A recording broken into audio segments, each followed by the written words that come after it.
Alhamdulillahi rabbil alamin wa bihi nasta'in ala umuri dunya wad din wassalatu wassalamu ala asyrafil anbiya'i wal mursalin sayyidina wa habibina wa maulana Muhammadin wa ala alihi wa sahbihi ajma'in.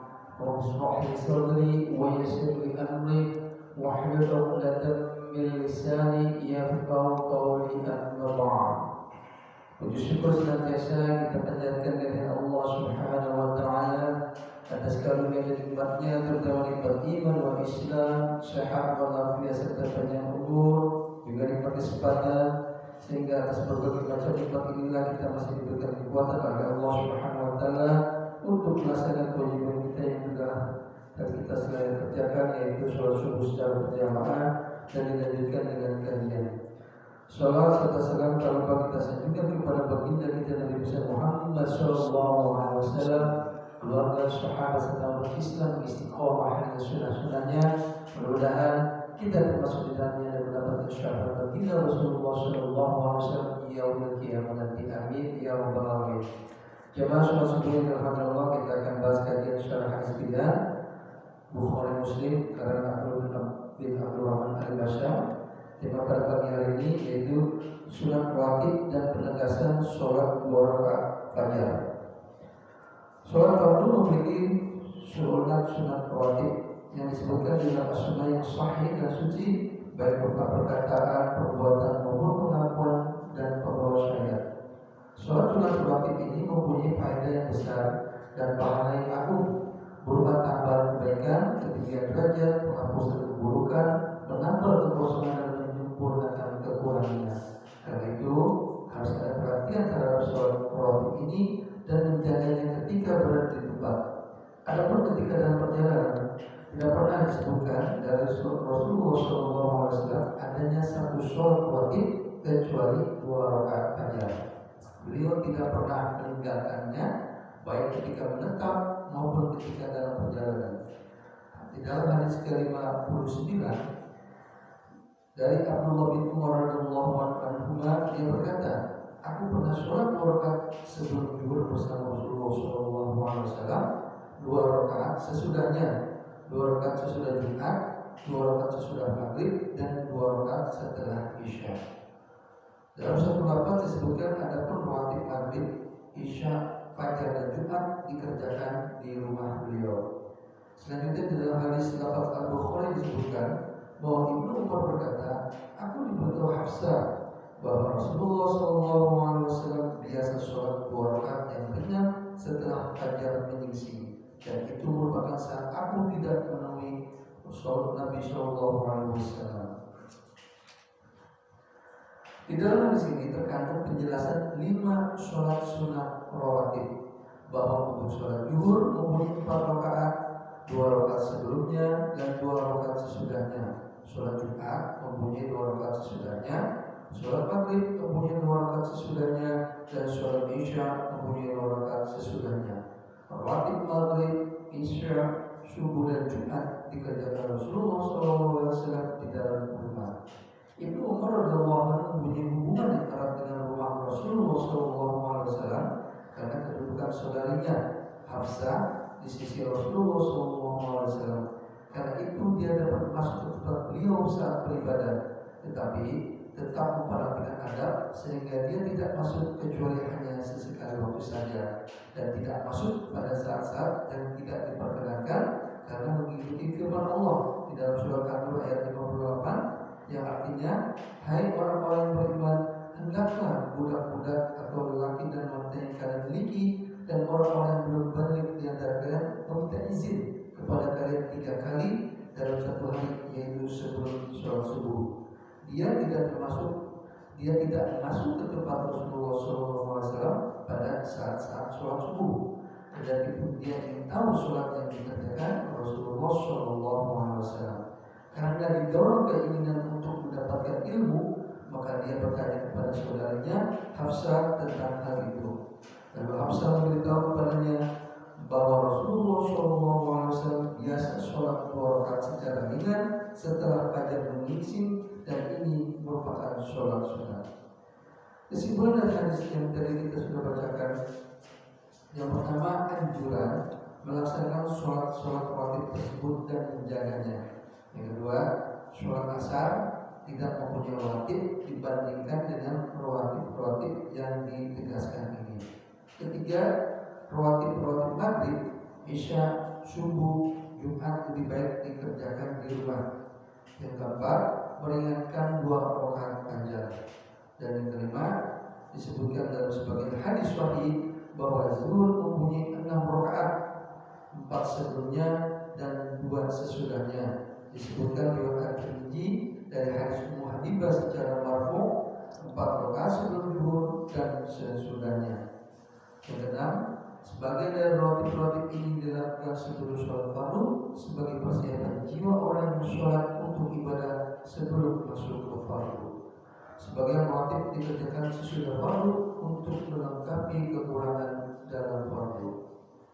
Selanjutnya di dalam hadis ke-60 yang artinya dari Aisyah radhiyallahu anha, dia berkata, tidak ada satupun sholat nafilah yang lebih dipelihara Nabi sallallahu alaihi wasallam selain dari 2 rakaat fajar. Dan di lafaz Muslim disebutkan 2 rakaat fajar lebih baik dari dunia dan seisinya. Di dalam hadis ini terdapat penjelasan terhadap penegasan 2 rakaat fajar. Aisyah radhiyallahu anha menuturkan bahwa Rasulullah SAW menguatkannya dan mengagungkan urusannya dengan perkataan dan perbuatan beliau. Dalam hal ini Aisyah berkata, tidak ada satupun sholat nafilah yang lebih dijaga dan dipelihara Rasulullah SAW seperti halnya 2 rakaat fajar. Beliau juga bersabda bahwa 2 rakaat fajar ini lebih baik daripada dunia dan seisinya.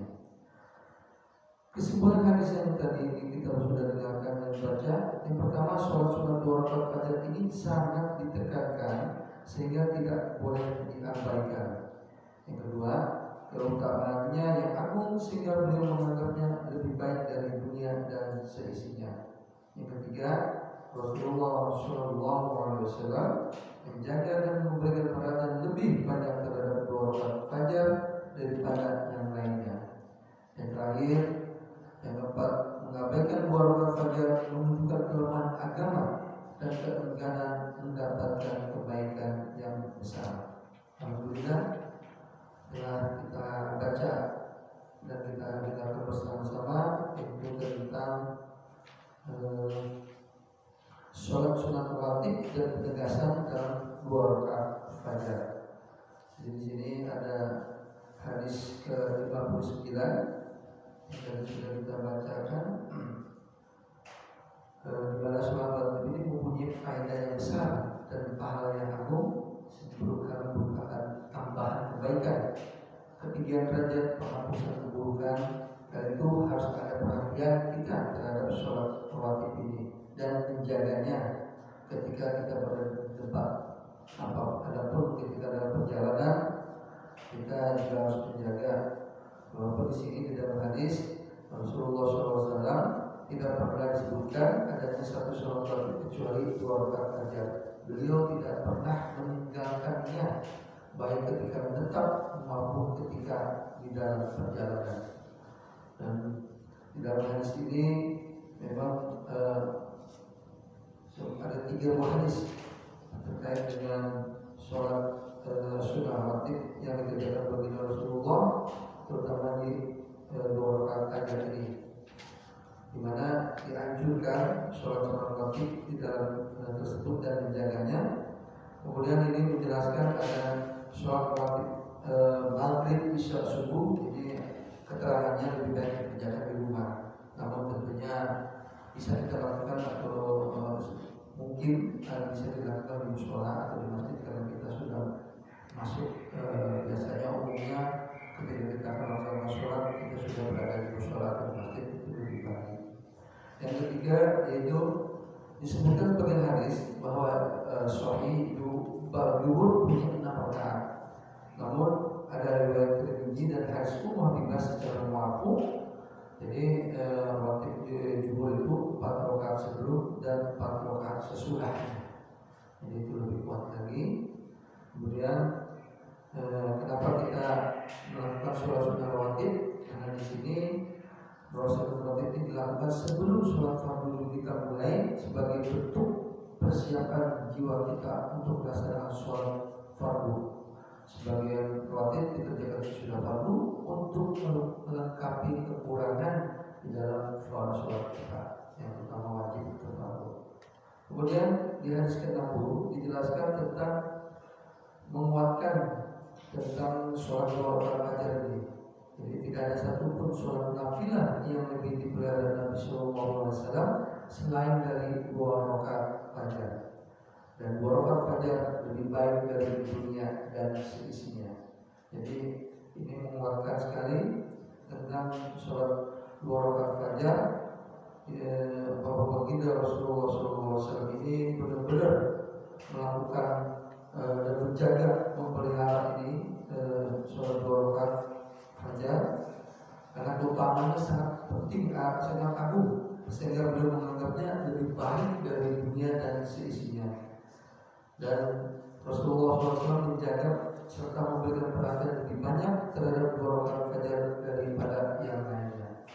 Mudah-mudahan dua buah hadis ini yang sudah kita baca dan kita dengarkan bersama-sama menambah pengetahuan kita, terutama dalam ibadah sholat kita sehari-hari ini kita lebih baik karena memang sesuai dengan apa yang baginda Rasulullah SAW ajarkan kepada kita atau contohkan, sehingga ini merupakan suatu tambahan ilmu, bahkan bisa jadi menjadi tambahan pahala bagi kita, sehingga ibadah kita tidak hanya sekedar melakukan sholat fardu, namun ada sholat-sholat nafilah atau sholat-sholat wajib yang bisa kita kerjakan sebagai upaya kita untuk menambah kekurangan, bahkan itu juga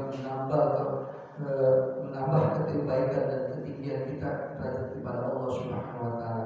Karena disitulah fungsi daripada sholat-sholat wajib selain juga untuk menambah persiapan jiwa kita untuk melaksanakan sholat fardu. Dan memang di sini tidak dijelaskan waktu melaksanakan sholat fardu dua rakaat fajar ini, sholat dua rakaat fajar ini. Di sini tidak dibahas lebih detail lagi. Oleh karena itu, mudah-mudahan kita terus belajar dan terus mencari tahu bagaimana kekurangan-kekurangan yang kita lakukan ini bisa menjadi kelebihan dan bisa saling mengingatkan, karena memang sejauh ini apa yang kita lakukan sifatnya membaca kitab dan belum sampai kepada detail pada kajian. Namun alangkah baiknya tetap ini kita lakukan sebagai bentuk istiqomah kita untuk menyampaikan satu dua buah hadis berdasarkan dari buku atau karangan kitab yang kita anggap bisa dikatakan penulis atau pengarangnya ini memiliki kompetensi di dalam bukunya, dan ini tidak bisa diragukan lagi. Namun tentunya masih ada kekurangan. Oleh karena itu kita berharap semua terus meningkatkan pengetahuan kita di dalam ilmu agama dan belajar, karena memang tidak mungkin kita hanya mendapatkan ilmu dari satu tempat saja. Kita bisa mendapatkan dari tempat-tempat lain yang tentunya terus menambah keilmuan kita. Itu saja yang dapat saya sampaikan. Mudah-mudahan ini sangat bermanfaat, terutama bagi diri saya pribadi, juga kepada yang mendengarkan dan yang hadir di majelis ini. Mudah-mudahan Allah Subhanahu Wa Taala terus memberikan karunia kepada kita, rahmat juga untuk istiqomah di dalam melakukan kebaikan. Amin. Lebih kurangnya kami mohon maaf. Wabillahi taufiq wal hidayah. Wassalamualaikum warahmatullahi wabarakatuh. Waalaikumsalam.